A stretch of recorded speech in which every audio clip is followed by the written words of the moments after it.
안녕하십니까. 세상 읽어주는 남자 이상훈입니다. 최근 그 반도체 시장에서 뜨거운 감자는 인텔입니다. 미국이 반도체 제조 강국이란 꿈을 실현하기 위해서 파운드리에 진출한 게 인텔인데요. 하지만 그 AI 붐이 너무 일찍 찾아와 버렸고 인텔 CPU는 엔비디아 GPU의 길을 못 펴는 프로세서로 전락했습니다. 이 가뜩이나 CPU 제조 기술도 TSMC에 완전히 밀려서 TSMC 기술을 등에 업은 AMD, 인텔, 퀄컴에 주도권을 내줄 판입니다. 이 파운드리까지 진출하다 보니 투자 비용은 눈덩이처럼 커져서 이제는 정부 보조금 그리고 블루필드 자산운용 같은 기관 자금에 백업이 없다면 팹 투자도 어려운 실정이 바로 현재 인텔입니다. 그래서 지금 나오고 있는 게 바로 인텔 M&A와 관련한 여러 가지 얘기들인데요. 인텔 입장에선 돈이 안 되는 자산부터 내놓을 수밖에 없는 실정인데 이것도 사실은 녹록치 않습니다. 워낙 인텔이 공룡인 탓에 복잡한 이슈가 너무 많이 얽혀 있고 얽혀 있습니다. 인텔과 AMD가 독점 사용하고 있는 x86 IP만 해도 그런데요. 인텔에 딜을 넣었다는 퀄컴 같은 경우에 퀄컴이 인텔을 인수하기도 사실상 불가능에 가까울 만큼 제약 요건이 많지만 서로 그 난간을 다 건너뛰고 극복하고 그게 가능하다 해도 인텔이 퀄컴의 손아귀에 들어가는 순간 x86 독점 사용권을 놓고 AMD와 퀄컴은 또 지루한 협상을 해야만 하는 상황입니다. 특히 인텔은 미국 정부의 보조금을 받기 위해서라도 제조와 관련한 자산을 쉽게 팔 수 없는 형편입니다. 이런 얘기를 다시 꺼낸 이유는 바로 ARM이 반도체 IP 업체죠. ARM이 인텔의 제조 부분 인수를 시도했다는 소식이 나왔기 때문인데요. 블룸버그에서 나온 것입니다. 오피셜일 가능성이 높은 것이죠. 이 성사 여부는 둘째치고 그간의 칩 시장 흐름을 잘 알고 있다면 너무 흥미로운 주제라는 생각이 듭니다. 일단 그 내용인 즉슨 ARM이 인텔 제조 부분을 인수하기 위해서 제안서를 넣었는데 인텔이 바로 일축했다는 게 핵심입니다. 사실 그 ARM이 어떤 회사입니까? 팹리스의 팹리스라고 불리는 업체입니다. 엔비디아, 애플, 삼성 등 모든 팹리스가 칩을 설계할 때 이 ARM의 반도체 IP를 로열티를 주고 사용하고 있는 것이죠. 칩을 설계하는 업체라면 다 ARM의 덕을 보고 있습니다. 이제는 저전력에 특화된 칩이라는 기존 특성에서 더 나가서 성능까지 이전보다 크게 개선되면서 모바일 AP뿐만 아니라 애플, 퀄컴 등도 다 ARM 기반 CPU를 내놓고 있습니다.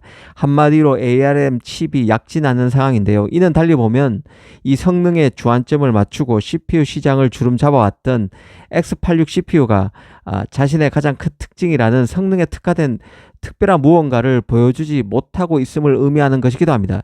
성능에서 특별한 무언가가 없는 x86 기반 칩이라면 단점이 남게 되는 것이죠. 바로 전력을 많이 잡아먹는다는 그 치명적인 단점 말입니다. AI 시대를 맞아서 이것은 더 큰 단점으로 부각되고 있습니다. 특히 ARM은 이미 서버 시장에 진출했습니다. 엔비디아가 내놓은 그레이스 CPU에는 그 ARM의 네오버스 코어가 사용됐죠. 이 ARM의 네오버스는 엔비디아를 통해서 데이터 센터 시장에서 확실히 존재감을 보여주고 있습니다. 이 앞으로 다양한 종류의 크고 작은 서버들이 등장할 것이고 비용 절감은 중요 쟁점이 될 수밖에 없습니다. 그 과정에서 저전력의 강점을 갖춘 ARM 기반 칩을 낙점하는 서버 업체들도 크게 늘어날 것입니다. 비싼 프로세서에만 의지하지 않고 전력을 덜 잡아먹지만 효율적인 성능을 겸비한 칩을 선호하는 업체가 많아질 것입니다. ARM이 더 급격히 세를 불리는 계기가 될 수도 있을 것입니다. 아시다시피 일전에는 엔비디아가 그 ARM을 인수하려다 중국 당국의 반대로 인수가 무산된 적도 있습니다. 하지만 누차 말씀드렸지만 설사 중국이 찬성했다 해도 엔비디아의 ARM 인수는 결국 실패했을 것으로 저는 보고 있습니다.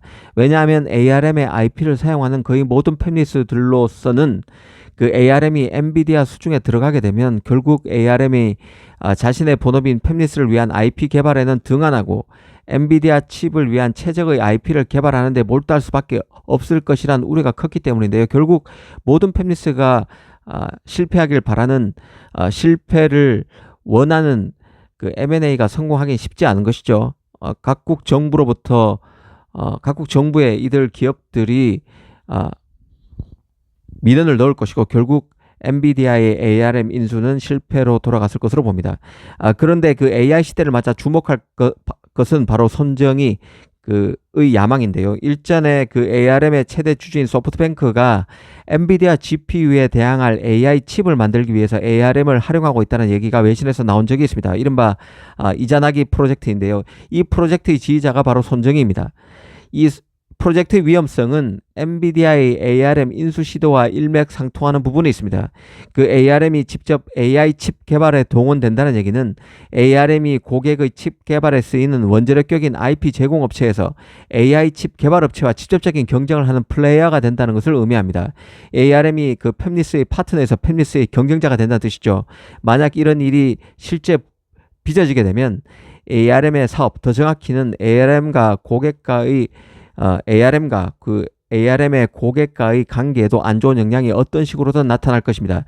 손 회장이 이를 모를 리 없습니다. 그러면서도 ARM을 통한 AI 칩 개발을 밀어붙이는 데는 엔비디아의 AI 칩 시장 장악에 따른 빅테크들의 원성 같은 것을 잘 알고 있기 때문이기도 할 것입니다. 엔비디아 칩이 너무 비싸다는 것이죠. 이런 칩을 서버업체, 검색업체 등이 탑재하면서 부담이 커지고 있습니다. 하지만 앞서 말씀드린 대로 엔비디아의 AI 인프라 중에는 그레이스 CPU도 있고 여기에는 그 ARM의 네오버스 IP도 쓰이는 아이러니가 있다는 점도 잊지 말아야 합니다. 아무튼 손정희는 지금 이자나기 프로젝트를 추진 중인데요. 그런데 이 칩을 애초에 인텔 파운드리를 맡기려고 했었죠. 그래서 인텔을 테스트해 봤고 인텔의 역량이 실망했다는 소식도 나온 바가 있습니다. 인텔이 소프트뱅크가 요구하는 양산 능력, 속도를 맞춰줄 수 없음을 직감한 손정희가 TSMC와 접촉한다는 얘기도 있었습니다. 그런데 이런 시점에 이번에는 ARM이 자신이 실망했다든 인텔 제조 부분을 인수하기 위해서 제안서를 넣었다는 소식이 나온 것입니다. 정리해 보면 엔비디아 GPU에 맞서는 AI 칩, AI 프로세서를 만들기 위해서 손정희가 이자나기 프로젝트를 가동 중에 있고 이 프로젝트를 통한 칩을 만들기 위해서 인텔과 먼저 접촉했지만 인텔의 제조 역량에 실망했고 다른 파운드리를 접촉하는 소식도 나왔지만 다시 인텔이 어려워지자 인텔의 제조 부분 인수에 나선다는 얘기가 이번에 보도로 나온 것입니다. 블룸버그 보도로 나온 것이죠. 이 이자나기 프로젝트가 잘 될지 여부는 아직 이릅니다. 이 프로젝트 가동 이 됐다고 해도 초기 단계일 것이고 아직 변수가 많은 것이죠. 그리고 ARM의 인텔 제조 인수 시도도 그냥 찔러보는 수준에 가까운 해프닝성일 수도 있습니다. 하지만 분명한 것은 이자나기 프로젝트든 TSMC 경쟁자로서 인텔과 삼성의 어려움이든 칩 세계의 반 엔비디아 진영이 강범위하게 형성돼 있다는 점에 있습니다. 엔비디아가 사실상 독과점을 이미 형성한 AI 칩 시장에서 뛰어난 성능과 전력 효율을 지닌 칩 개발에 모든 팹리스가 사활을 걸고 있고 이는 IP 업체인 ARM마저도 움직이게 만드는 상황입니다. 이런 점을 잘 봐야 합니다. 사실 인텔이 파운드리 진출을 선언한 것도 역설적으로 보면 ARM 프로세서가 향후에 커질 수밖에 없음을 인정한 결과에 따른 판단입니다. 그래서 인텔이 자신의 팹에서 자신의 CPU만 만들던 방식을 버렸던 것이죠. 자신의 x86 IP를 다 공개하고 자신의 팹에서도 ARM 기반 칩을 만들겠다는 발상을 인텔이 했기 때문에 파운드리에 진출한 것입니다. 앞으로 그 ARM 프로세서의 급성장이 시장의 집중적인 이슈가 될 수 있습니다. 또 이자나기 프로젝트를 통해서 ARM이 직접 설계한 AI 칩이 실제로 나올 수 있을지도 지켜봐야 할 것입니다. 여기에는 인텔의 어려움과 맞물려서 인텔 파운드리, 인텔 제조 부분이 어떤 업체와 얽히고 설키게 될 것인지도 중요한 포인트가 될 것입니다. 앞으로 칩 시장에 많은 변화가 나타날 수 있다는 생각입니다. 감사합니다.